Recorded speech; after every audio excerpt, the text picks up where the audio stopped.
on the screen. Uh, Once again, I welcome all of you.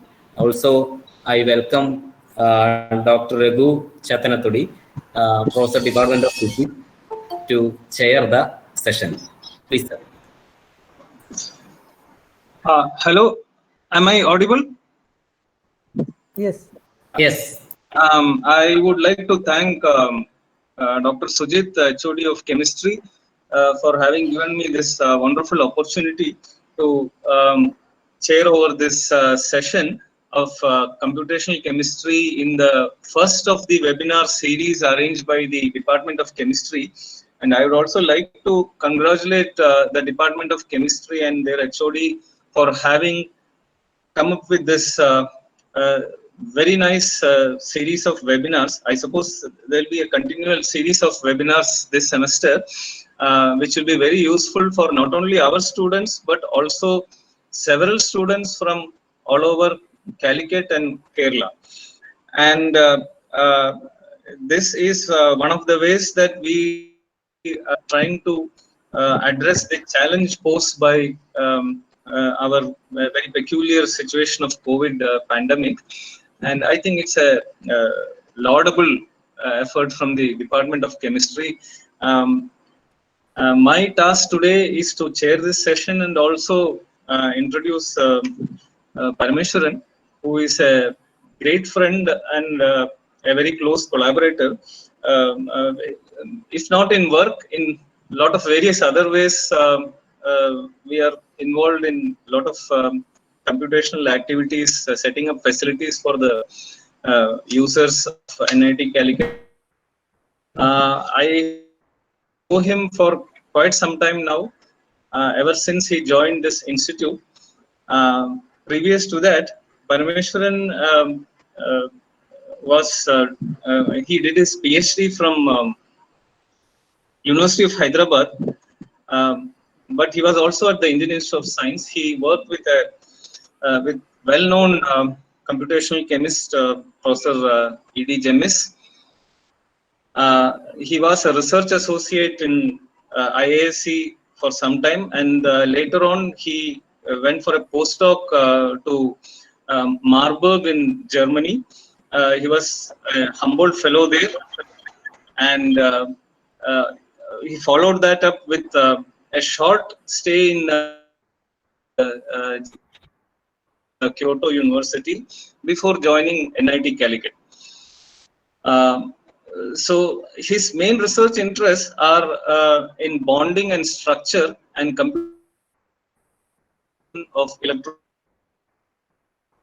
electronic structure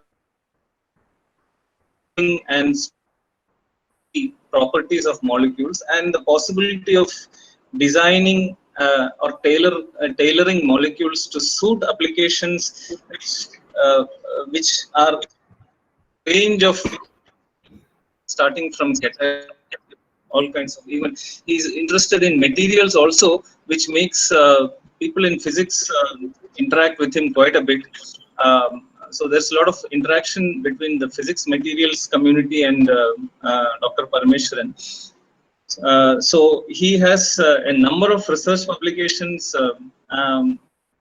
as of today, and he has a lot of distinctions. He has been awarded the Alexander Humboldt von Humboldt Fellowship, also the JSPS Fellow. He was also the DAD Exchange, DST DAD Exchange Fellow previously, and he has been he has a very successful research group here in NIT Calicut with a lot of research facilities. Am I audible? You are, but I don't know about all others. Yes, Yes, sir. sir. Yes, Yes.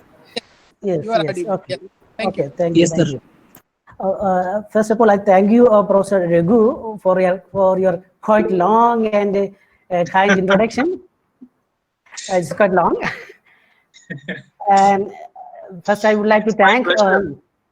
Yeah. It is my pleasure, I said. Okay. Yeah. First of all, I thank our HOD, Dr. Sujit, for giving me this opportunity. to present the first session of the webinar series. So thank you. Without much delay, let me go to my presentation. What I understood that there are quite a number of participants. Now I think total number of participants is 142 or so, and out of which I'm sure that so many people are from outside NIT Calicut. Okay, let me share my slide. Okay.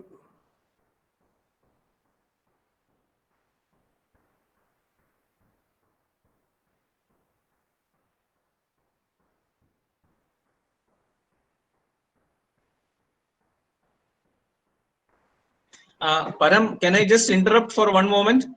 Yes.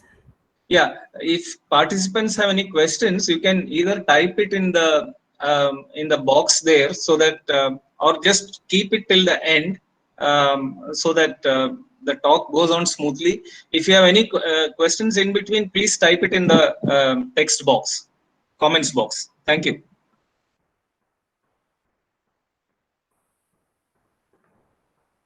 I hope all of you are seeing the presentation window, right? Yes, we can see. Okay.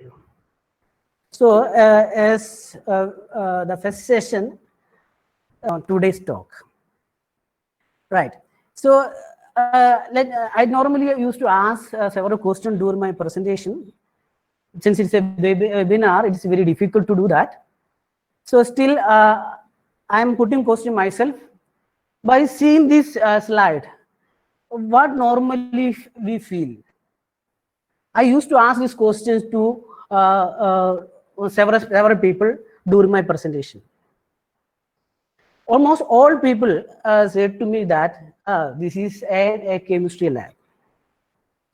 So, but that answer is certainly does not make me happy. Yeah, that answer is correct. I say it's partially correct. I would prefer to say that this is a experimental chemistry lab. So if I say this is an experimental chemistry lab, automatically, so what else? What else we can do? That is what I'm going to discuss. That is what called a computational chemistry. So our traditional viewpoint that the chemistry means an experimental science. Everything we have to do work in the lab by mixing chemicals and doing spending quite long time in the getting a smell of different type of chemicals. But nowadays you can do quite a lot of chemistry without doing any experimental work or without even touching any chemicals. So that is what we call as a not all chemists wear white coats. These white coats indicate the symbolic representation of experimentalist. That means we can do a lot of chemistry in a cyberspace. That means we can do a lot of chemistry using computer. So if I say, okay, we can do a lot of things with the computer. So one should know what are the basic behind that, right? How one can do chemistry without using any chemicals. So that's the first objective, right? So I just want to introduce what the basics of chemistry by this slide. In this slide, I'm going to show about a newspaper report which came in one of the newspaper that is named Economist, right? In that, the news came after the announcement of a Nobel Prize in 1998. This is true, right? Whenever some awards are announced, next day in the newspaper, there will be some report about that award. Similarly, in this newspaper, the newspaper name is Economist, there was a newspaper report about the Nobel Prize in 1998. Now, what they are saying that it has given to two people. One is called Walter Kohn, and the other is John Pople. They got Nobel Prize because they said they have developed some computational methods right? Because of that, they developed some computation method. By using quantum theory, they got a Nobel Prize. Okay, this news report is done by a small reporter. He doesn't have much idea about these things, but whatever he understood, read from the report of Nobel Prize committee, they have written that. So go to the next paragraph. In the real world, this could eventually mean that most chemical experiments are conducted inside the silicon chips instead of glasswares of laboratories. Yeah, so yeah, that's somewhat true. But go to the next line. Turn off that Bunsen burner. It will not be wanted this in 10 years. Okay, this is quite exaggeration, right? We can't do any chemistry without, we can't do proper chemistry without experimental work, but we can do a lot of chemistry without doing any experimental work. That's an indication from that. Yeah, of course, in newspaper, they will exaggerate like anything. So that means they developed some computation method. That is why they got Nobel Prize, right? No, what are that computation method?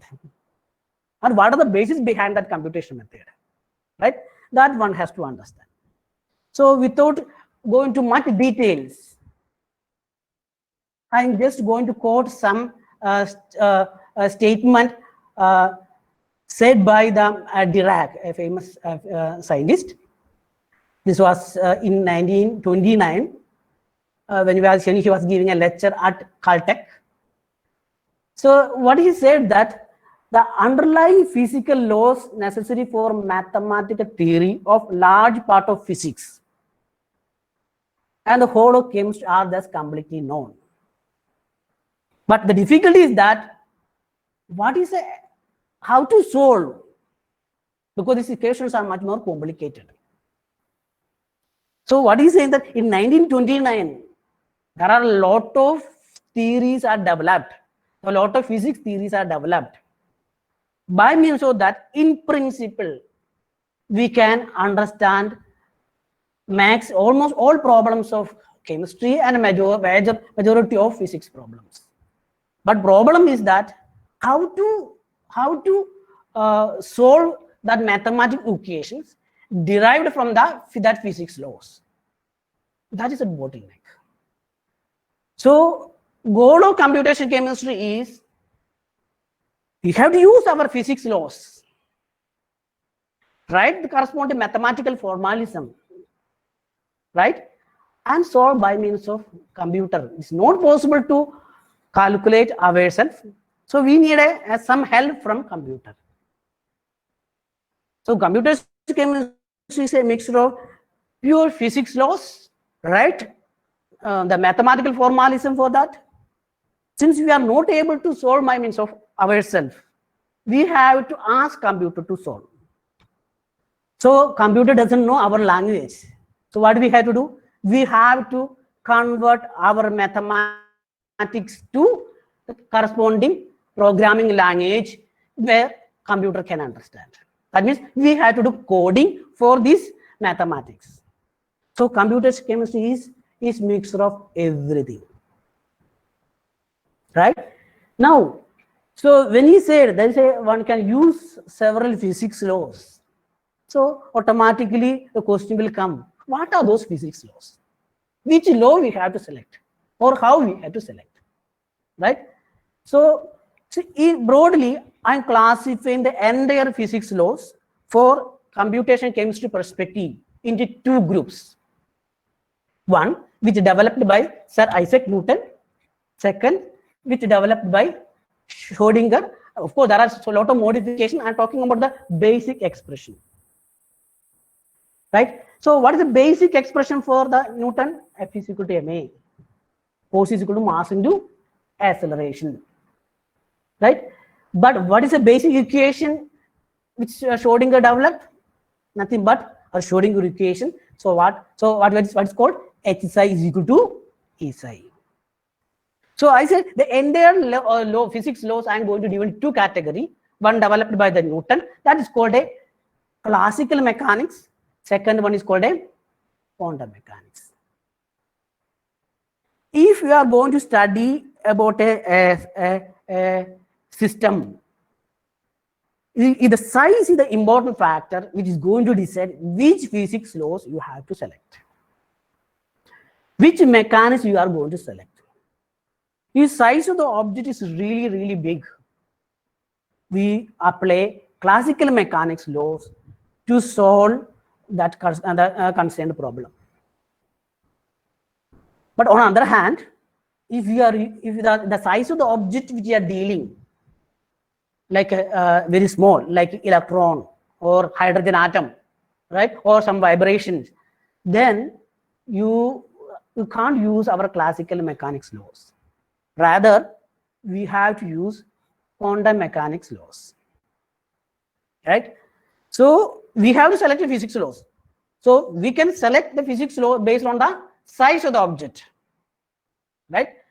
Suppose if you are going to study about the interaction of benzene molecule, right? The size of the benzene molecule rather really big. This simple interaction in a what's called a glass bowl, how that's going to interact. We can use a classical mechanics laws. Let's suppose if you are going to understand how a nucleophilic or electrophilic substitution reaction is going to happen, maybe SN2 reaction or some electrophilic substitution reaction like bromination reaction, then there involves some motion of electron. There involves the movement of electron, which we have to deal with a very small or minute particle. There we have to use our quantum mechanics laws. So size is the bottleneck to decide which laws you have to select. Right. Now I'm going to explain that one a little more elaborately, right? Without using much equation. Right? What are the basic concept? Here I have shown a slide about Mangalyaan. It's called a Mars Orbiter mission. Right? Of course, this is our mission, India's mission. This I have taken from ISRO website because there was a Chandrayaan mission, but somehow that is failed. So if it was fine, I would have taken that picture. So the basic idea is that this is a complete trajectory of Mangalyaan, right? It's launched. Our Mangalyaan launched from the Earth atmosphere on I think November 5th of 2013. It made 7 rising altitude of revolution around the Earth. On 1st December 2013, it started its journey from Earth atmosphere and passed through this green trajectory and reached to the Mars on 24th September 2014. When it was launched from the Earth atmosphere, right, the Mars position was here. When it reached the Mars atmosphere, the Earth position is here. This blue corresponds to the Earth orbit, and this color, this orange color, corresponds to Mars orbit. How do you predict exactly? As we predefined way, it could reach on 24th September 2014 after several months of travel. During the third revolution path around the Earth, because the fuel is not banned properly, so the trajectory was not proper. So the scientists could ban sufficient fuel to make the trajectory proper. That everything we could do by sitting in India. How that is possible? What laws may be used there? Right? Here we know how much energy is required to move the object from one position to another position. Right? So we know the position of this object as well as the velocity of this moving body each and every moment of time. In terms of physics, we say that we know the position as well as momentum of this moving body, or this moving body at any moment of time. And also we can calculate, in advance, right? If we are going through the space, what will be the speed in which it can go, how much fuel has to burn, etc., etc., etc. Simply, the classical mechanics and its modifications are used for this Mangalyaan mission. The basic idea of this classical mechanics is that we know the position as well as momentum at any moment of time. That means there is a certainty about the position and momentum. This is the basic concept of classical mechanics, right? So when you go for a quantum mechanics, it is certainly different.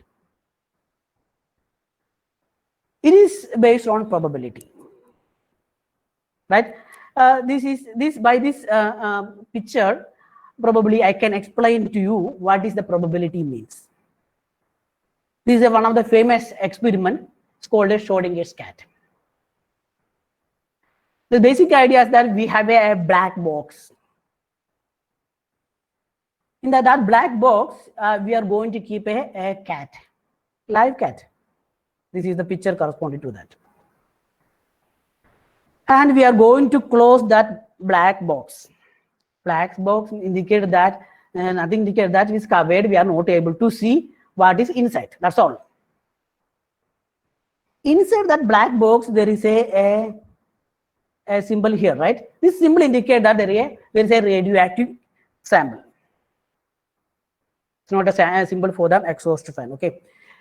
So there is a radioactive sample is there. The radioactive sample release radioactive rays. Right? Once the radioactive rays comes out from this radioactive sample, there is a sensor which is going to detect that radioactive rays. Once the sensor detects this radioactive rays, this machine is going to switch on. This machine is very simple. It is a hammer connected to that this place. That's all. When the machine is on, what will happen? This hammer will go down. The down, there is a round bottom flask. A round bottom flask containing poisonous gas. It is closed around bottom glass. When radioactive rays comes out, sensor is going to detect that. This machine is going to operate. Nothing but a hammer is going down. Definitely is going to hit on the round bottom flask. Flask is going to break. Poisonous gas is going to come out. The cat is going to breathe. What will happen for the cat? Cat is going to die. Right?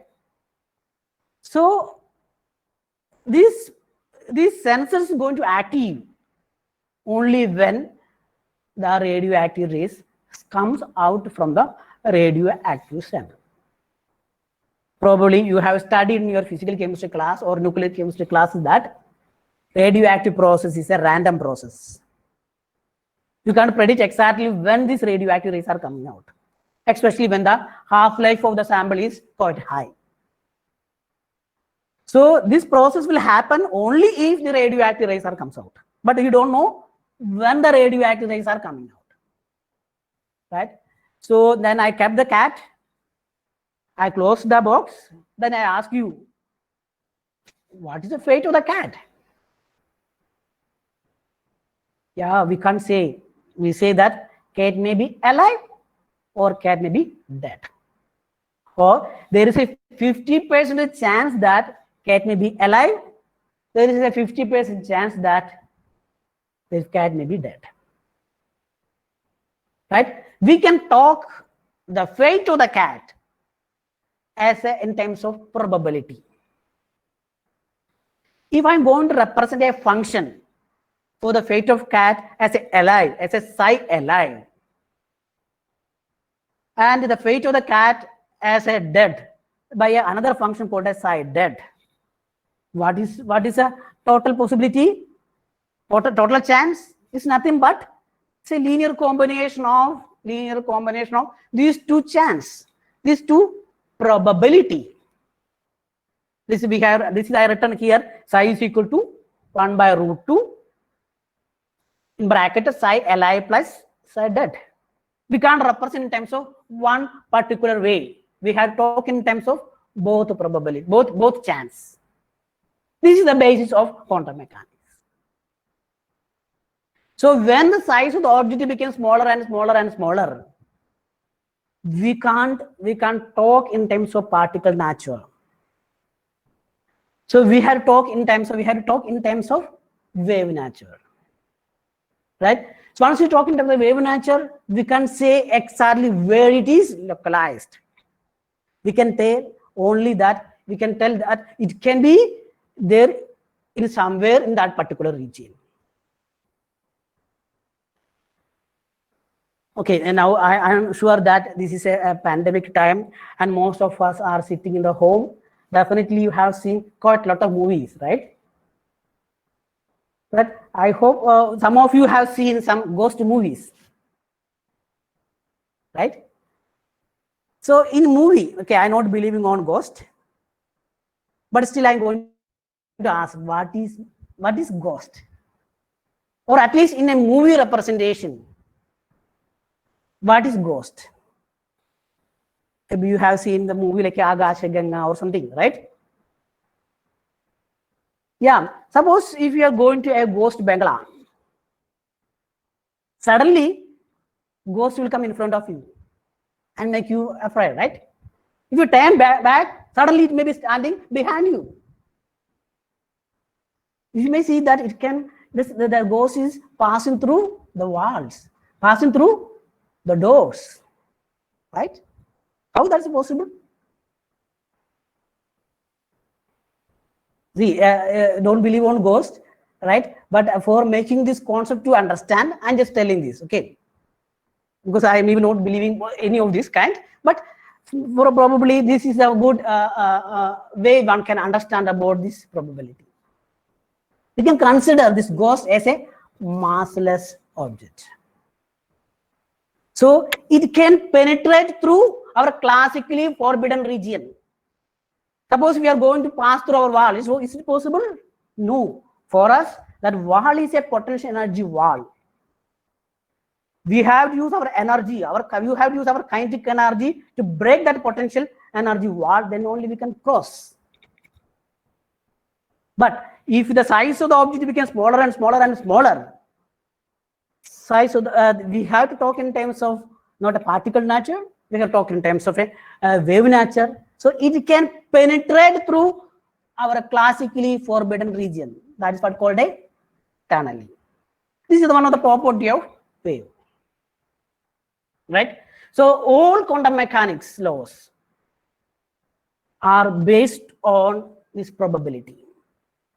Because we don't have any certainty about the position of the position. We say that there is a ghost Bangla. Anywhere we can see the ghost anywhere of that Bangla. Similarly, if the size of the object becomes smaller and smaller, we can't say the exact position of the electron. Rather, we say there is a probability, the region in which we can see the electron. That's what so-called orbital, whether s orbital, p orbital, etc. Because we can't exactly localize where is the electron. This is the importance when you are going to use our quantum mechanics laws. We have to use in terms of uncertainty about the position. We can't understand both position as well as momentum at the same time. This is the basics of quantum mechanics laws. So same thing, I just represent in terms of another cartoon picture. So in a classical world, that means really object is really big. Suppose if I went to see a lion in a zoo, that means the lion inside a cage, definitely the lion never can come and catch you.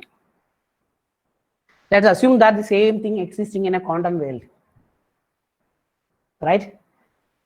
And if you are going to represent in terms of wave, certainly this line can tunnel through this classically forbidden region and catch you, right? So here there is a certainty, here is an uncertainty. Here talking in terms of, here we are talking in terms of probability, right? Right. So this will happen. The quantum mechanics laws we have to apply when size of the object is very small. So we have talked in terms of wave nature, we have talked in terms of probability. Now, how do we, when the wave nature is going to start? Right. So for that, we have to understand about the matter. There is a very famous principle. This is called a de Broglie relationship, saying that there is a, for any matter, there will be a wave associated with that. Right. So this is one of the, I think one of the latest double slit experiment, right, which can understand, which indicates, which shows the duality of a matter wave. That means particle nature as well as wave nature. Okay. This is done by a Hitachi company in 1989. I'll show you that video. Please watch that video. Basically, there is an electron source here. It is passing through a double slit, and the detector is detecting, and it is showing in the computer screen. Okay, that's the basic experimental setup. Okay, so now let's see what we are seeing. Now we are looking at the detector plane on the monitor. They are passing electrons throughout. These spots indicate individual electrons. Electrons are sent out only occasionally. Therefore, the chance of finding one electron so in the microscope when it's falling on the detector, we can identify the position of each electron. Since electrons are detected now one by one, they are passing electron for quite long time. That each electron must Let's see what happens. Random on either side of the pi boson, thus creating a uniform distribution without any interference when accumulated. Under such condition, do electrons form a uniform distribution? But look, we begin to see some fringes in the perpendicular direction that looks like interference fringes. Since this experiment lasted for more than 30 minutes, I have sped the movie up. Interference fringes are now clearly visible. Yes. What you are seeing? We could see the position of each electron where it is falling. When we are passing the electrons for more than 30 minutes, there we could see that there are certain position, the number of electrons are more, there are certain positions less. What we got is an interference pattern. That means the most important point is that we could detect, because there is an experiment set in which they could detect the position of each electron exactly. But the total pattern which you got, the path in which you followed, and where it's going to fall are different. Because that means there is a particle, because since you are going to identify each position, that means we could identify the position, means the particle nature is evident. The total pattern indicates that it is a wave nature. So there is a duality. It has a both property, right? That is what I understood from this experiment. Now, if you increase the size of the object, this wave nature became very, very small. And similarly, that is why there's a famous relationship. It's called a de Broglie relationship. Lambda is equal to h by p. P is nothing but momentum. That's nothing but mass into velocity. If mass is becoming larger and larger, wavelength associated with any matter will be less.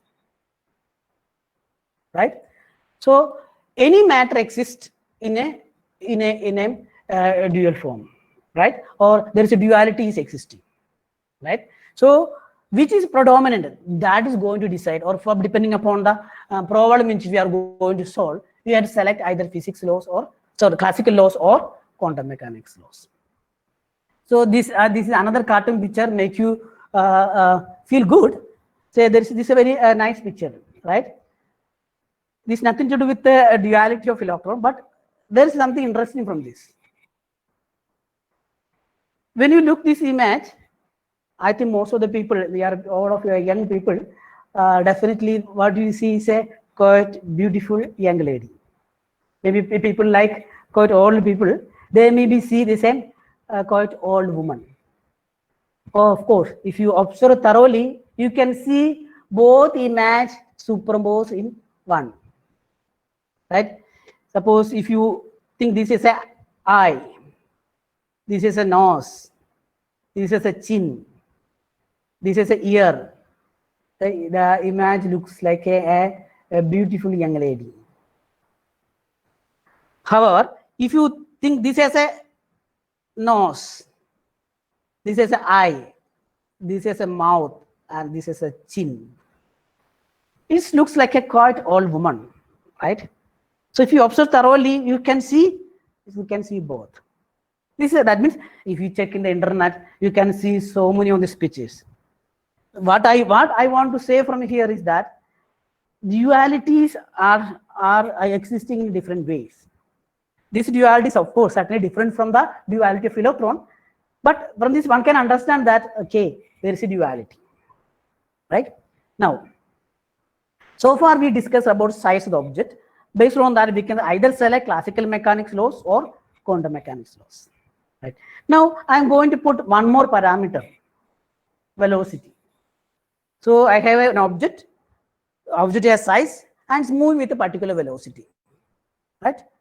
Suppose I'm simply dividing the size of the object into two groups. One is greater than 10 to the power minus 9 meter. Other one is less than 10 to the power minus 9 meter. Is size of the object, this is a rough value, it's not a clear cut boundary. Is size of the object if it's greater than 10 to the power minus 9 meter? Normally, we use classical mechanics laws to solve the problem related to that. If size of the object is quite less than 10 to the power minus 9 meter, we normally select quantum mechanics laws. But of course, the 10 to the power minus 9 is not a clear-cut boundary. There is a flexibility. Okay, I'm just telling about a rough approximation. Similarly, if I'm going to introduce a velocity of that object, velocity may be close to that of velocity of light, or velocity may be quite less than that of velocity of light. Right? If velocity is quite less than that of velocity of the light, and also the object which you are dealing is really bigger in size, we have to use Newtonian mechanics for solving problem related to that. On the other hand, if the size of the object is really big or greater than that of 10 to the power minus 9 meter, and the velocity is equal to velocity of light, then we can't use Newtonian mechanics to solve problem related to that. Rather, we had used theory developed by Einstein. Similarly, if you go to the size of the object is really smaller than that of 10 to the power minus 9 meter, and the velocity is much smaller than that of velocity of light, we normally use Schrodinger equation to solve the problem related to that. If size of the object is really small and the velocity is equal to velocity of light, then we can't use Schrodinger equation. We have to use a modified Schrodinger equation called a Dirac equation to solve problem related to that. So depending on the size and the velocity, we can select one particular laws, one set of laws based on this classifications. Of course, beside when the velocity of the object is close to velocity of light, we say that it's called a relativistic effect will be there. Other one will be non-relativistic. And the top portion is a highly deterministic. We know the position and the momentum accurately at any moment of time. The lower portion we had always talk in terms of probability. So you have to understand which problem you are going to solve. So first you have to select what is the object which you are going to study. First you understand what is the size of the object. And then second you have to understand what is the velocity in which it is moving. Based on that, we have to select one of these laws. Suppose you want to study about the movement of 1s electron in uranium atom. I'm talking about 1s electron, right? So it is close to nucleus. Uranium has a very high charge. So the movement of electron will be much higher, close to velocity of light. So we can't use Schrodinger equation to understand the behavior of 1s electron in uranium atom. You have used Dirac equations. Suppose if you want to understand about the movement of a benzene molecule in a tube, or maybe a nanotube, you can simply use Newton's laws. That's enough, right? So based on the problem with your hand, you have to select, right? Now, one more thing which I want to say, that so there is a two classification I said. One is called a classical mechanics laws, other is called a quantum mechanics laws. Normally they are not happy to each other because classical mechanics people doesn't like quantum mechanics people, and the reverse. So that is the first picture indicate that there is somebody is throwing a apple to cat, right? This person who is throwing is a symbolic of classical mechanics, Newton. Other person, Schrodinger cat, right? He's a symbolic representation of quantum mechanics. They are not liking each other. This was the thing till last 1970 or 1980, right? Then there are several development happen. Now they are very happy to each other. They are going to collaborate each other. So they are sitting together. What I mean that, even though I said that depending on the size and velocity, we can select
or we are studying in our NMR class, right?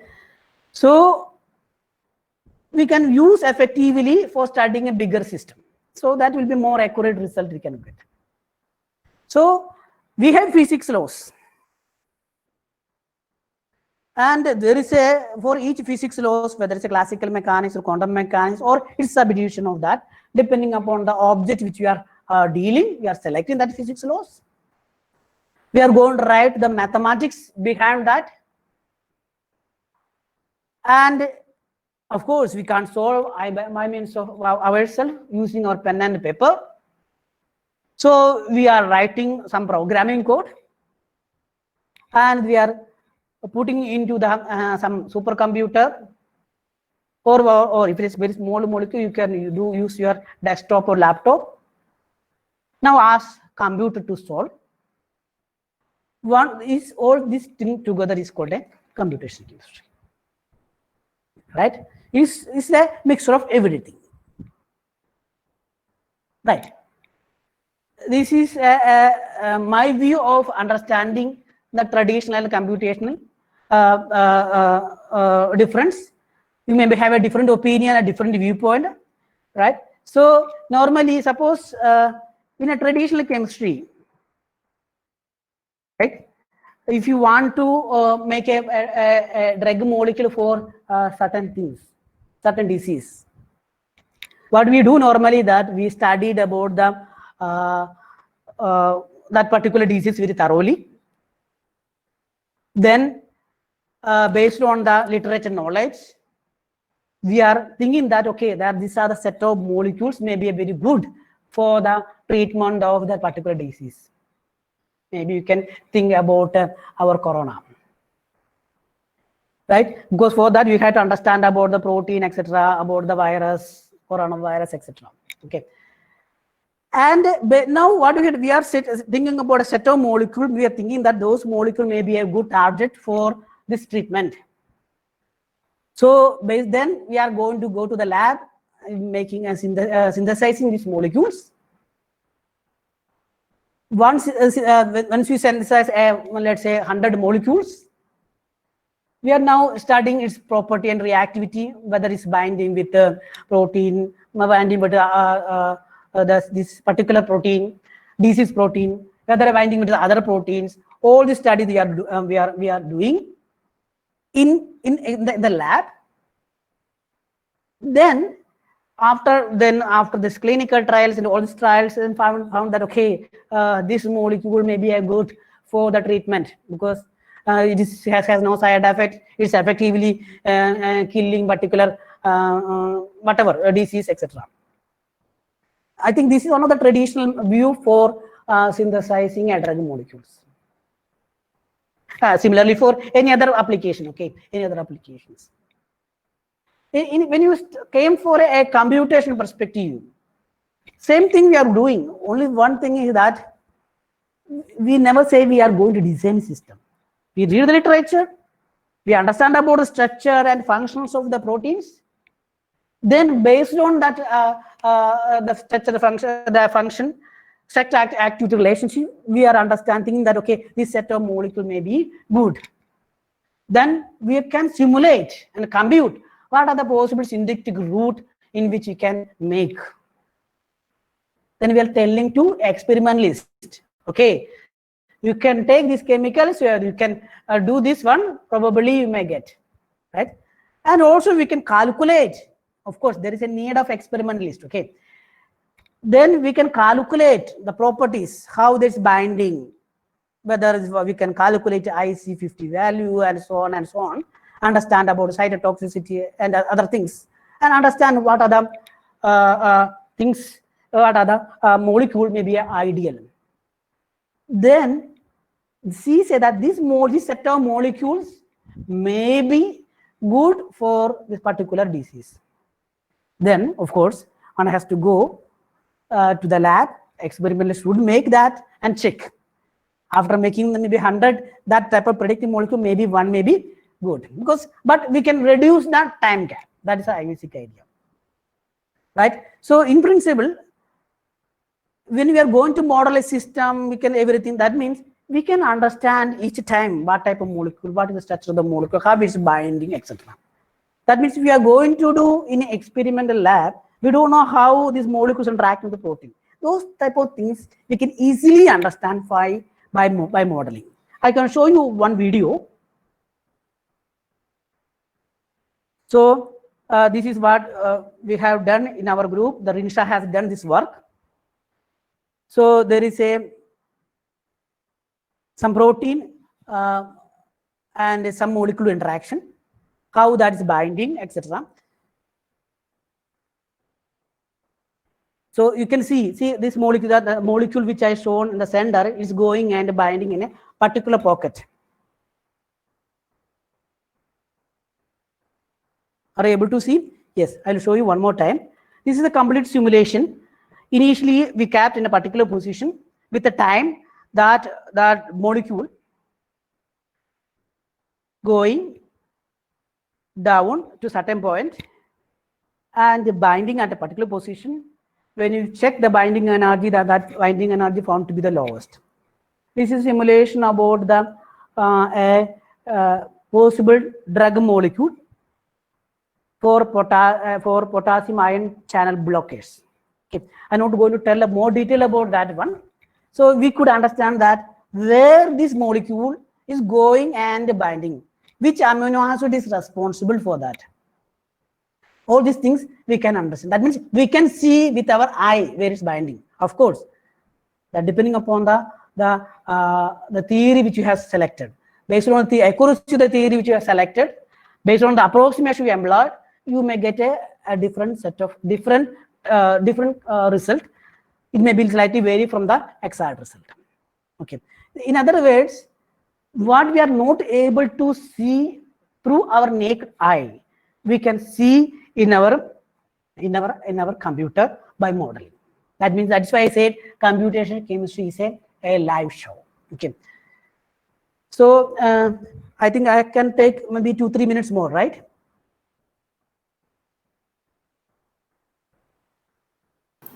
You can take time, no problem. Okay. So I maybe maximum 5 more minutes I'll take about the balance of this, etc. Yeah. This is another picture we used to see in our experimental lab. This is a tripod. Above the tripod, there is a crucible is there, and there under that there is a burner. Interestingly, there is a 3 legs for this tripod. But one leg I'm considering as a theory development. That may be physics theory development. Second is called a experimental work, right? A lot of theory developed, just like what Dirac said, and that is not used by experimentalists, right? But of course, there is no way to use. So for using effectively, one need one more thing, it's called a computation. That means just like a tripod, to get a proper balance for the scientific work, there is a need of theory development, there is need of experimental work, and experimentalists and theory people should collaborate and do discuss and say that, okay, I have this problem and how to solve this. For that, we need a pure computational people.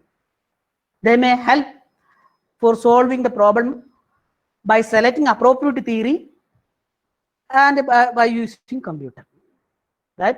Is earlier days, there was a lot of theory developed, but nobody was using it.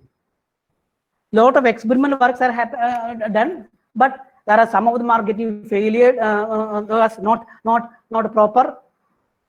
They could not give a proper explanation. So it is not able to use for particular purpose. So once this computations came in between, all of them are going to tie together. Now there is an effective collaboration between experimentalists and theory people through computational work. That is the need of the day, need of the hour. So for promoting that, this picture I have taken from a Nobel Prize website. In this Nobel Prize website, after announcing Nobel Prize in 2013, this picture is uploaded. By looking on this picture, there are two important things. A person who's doing experimental work, other person, he's standing and doing experimental work, other lazy fellow, sitting and doing some computation work. So if you look thoroughly to this picture, which direction steps are going up? Yeah, you can say that, oh, this experiment is sitting on the top, he's sitting down, going, climbing steps, and reaching here. The reverse.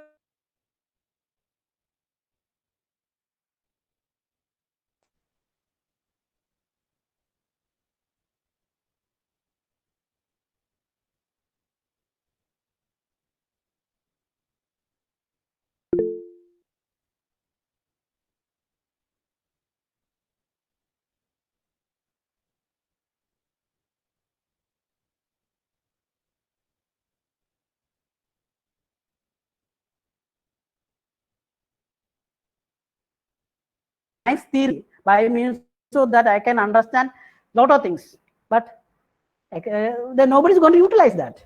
What is the use of that? If there is any theory which is developed without any use, that theory is waste. Any chemical which is synthesized in the lab without any use, that also waste. Right? So mutual collaboration between experimentalists and theory people through computation people is required. This cartoon is put in the website of Nobel Prize link for promoting this one, right? So one has to throw about our egos. That's what indication, right? So these are the basic things which is about the computational chemistry, and we can use this computational chemistry for solving chemical problems, structure, bonding, reactivity, reaction mechanism, properties of molecules, solids, biomolecules, whatever you want. But of course, we can't use all the theories as it is. We have to employ several approximations. Once we employ several approximations, then only we can effectively use these laws. Accordingly, the accuracy of the result which you are getting will vary. Okay, of course, I'm not going to discuss in depth about that. Of course, I put more slides on that, but I'm just ignoring. So, in principle, what the computational chemistry means, and talking in terms of chemistry perspective, that we have to take physics laws, had to understand about mathematics, write the programming code, find out and solve by means of computer whatever the chemical problems. Okay, so this is I try to give an overview of this computational chemistry without writing and telling any mathematics behind that, based on only purely concept, a simple concept which you know already, or you forgot, or we studied already, and maybe you forgot about that, right? It's nothing new laws which we have to learn. Of course, one has to understand a little bit about physics, a little bit about mathematics, and of course, a little bit about the computer. Then you can do quite a lot of things. As I showed in the first picture, it may be a vibrational motion of the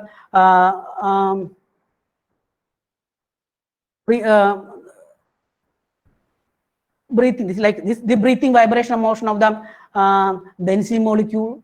Some electron density distribution. From there we can understand that it may be nucleophilic or electrophilic, or some spectral data we can understand. All these things we can predict. Okay, so these are the main applications of the computational chemistry, right? I have not said any specific application. I hope you would get some idea about the computational chemistry. If you have any questions, you can ask me. I'm happy to answer if I know.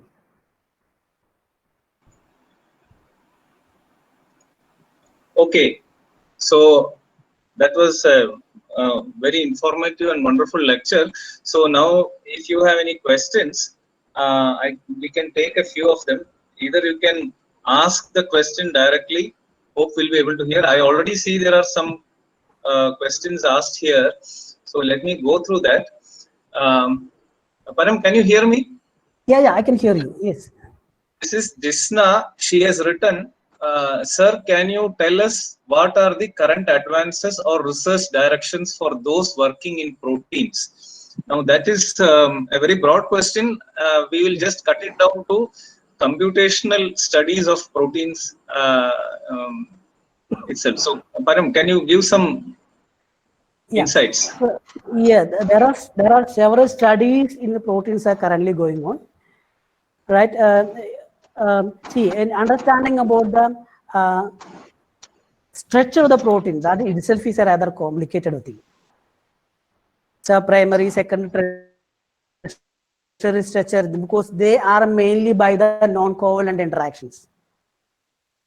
As per my understanding, still the proper protein structure and the conformational changes are not been solved yet, right? If you understand, because for that understanding that, you have to understand minute interaction between each atom.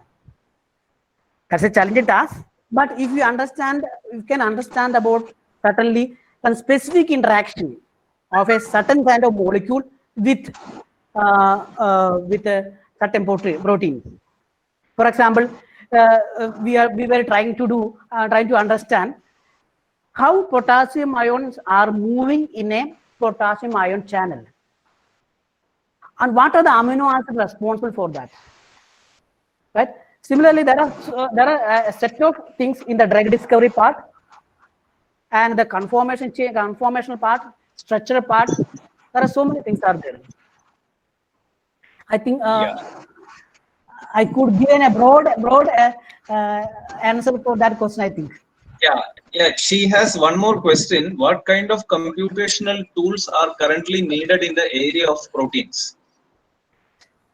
That's what I said about the last portion of the talk. We had used quantum mechanical and classical mechanics laws together, right? So if you understand about the some protein movement, etc., then we can use the classical mechanics laws. But most advanced one currently is a QM-MM method. It's called a quantum mechanical molecular mechanics method.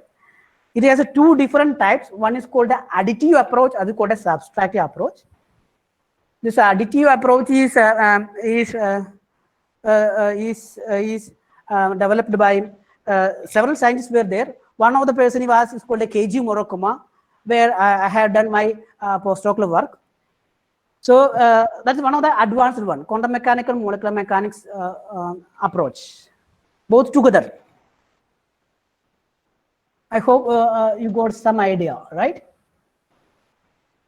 Okay, so now Sunil Kumar has a question. How much is the matching between computer-aided drug design and experimental drug design?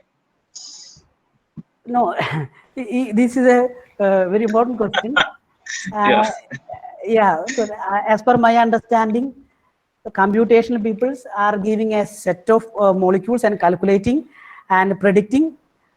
I think 99% case is not we are not able to get a proper drug molecule. But I heard somewhere that there is one drug molecule is now is going to come up based on the computational studies.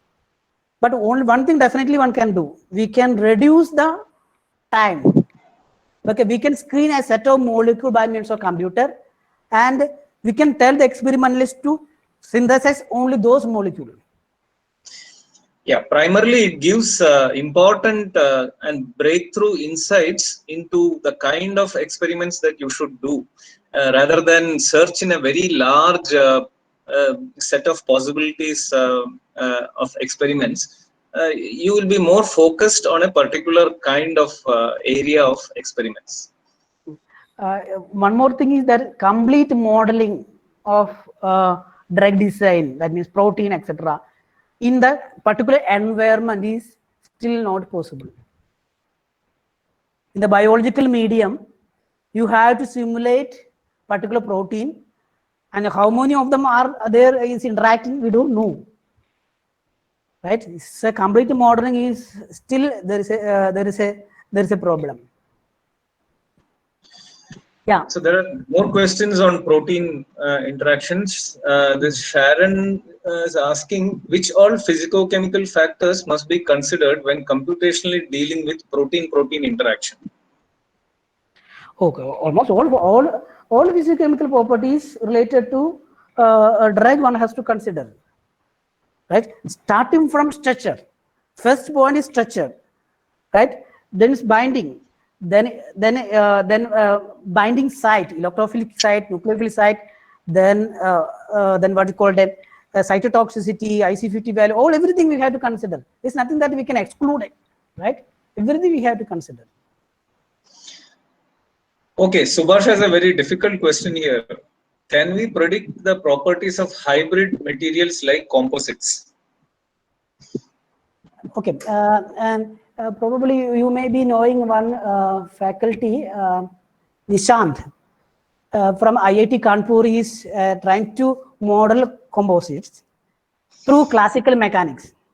Okay, but the problem is that no, the composite, can you predict where are these each atoms localized? What are the molecules involved in it? If you know the coordinate of each atom, in principle, you can model it. Since you don't know the what are the molecules, what are the where it's localized, it's very difficult. You can think of some structure, and we can calculate some portion of that structure. That is possible, but complete unknown. Maybe we know the what are the composition, how they are going to bind. If you don't know, is very difficult. I can tell you one. I can tell you one thing. There is one scientist in a Kyoto University. He studied the melting of ice. Melting of ice. He took 2 years to study that. Melting of ice. Simple is here. Very simple, right? Only water molecules are there. All of them are bound to the hydrogen bond. And we have to understand with the time how this is happening, as well as functional temperature. And he got a very nice paper in Science. I think it is published in 2008 or 9. Yeah, because number of variables is quite important.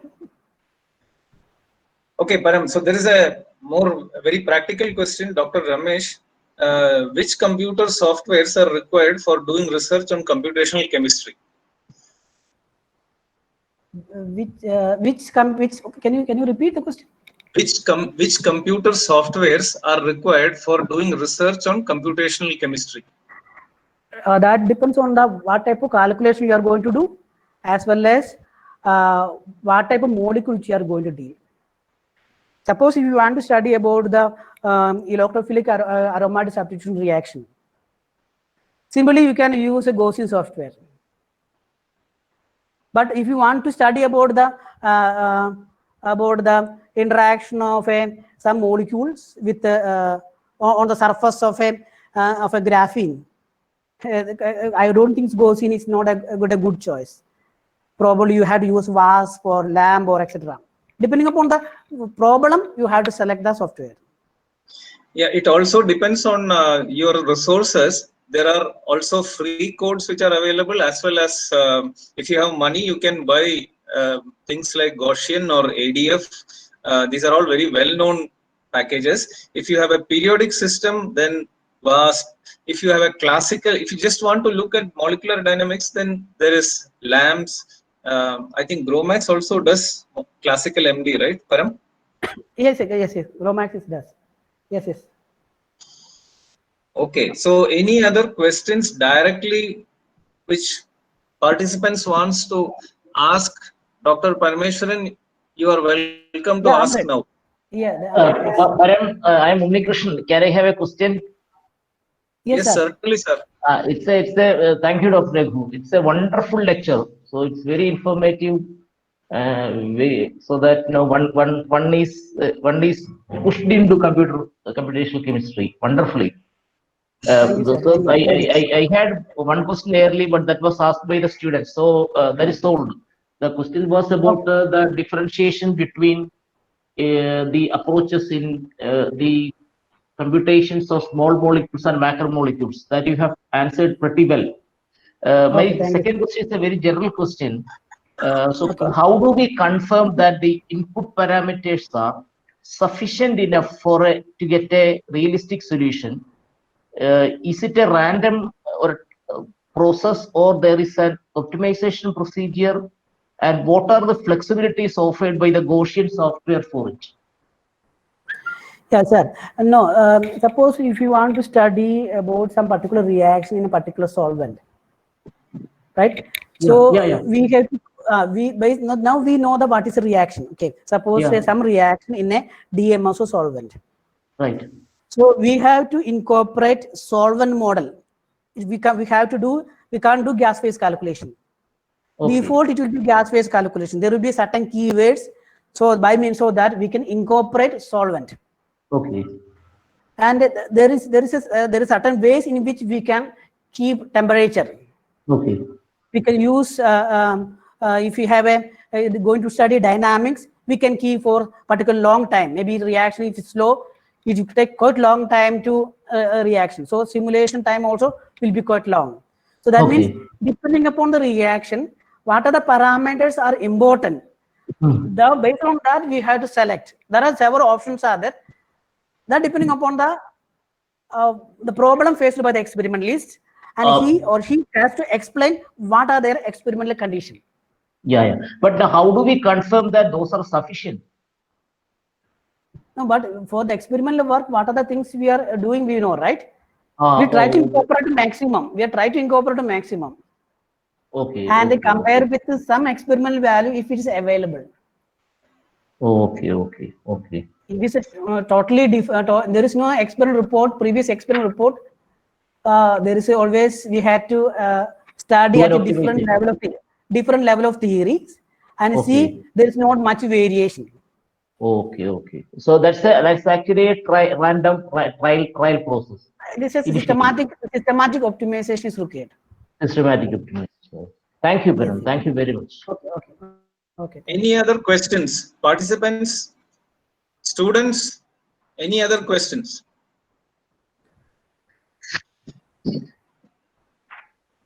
So, if there are no more questions, then I think we will conclude. Sujit, anything else? Okay. So let me close this presentation, right? Yeah, you can close the presentation. I would take this opportunity to thank all the coordinators, student coordinators' names who have come up on the chat box. Also the Department of Chemistry, actually Dr. Sujit, for organizing this wonderful lecture. And I hope this initiative will continue, and I wish all success. Now I will hand over to Sujit to close the entire proceedings. Thank you.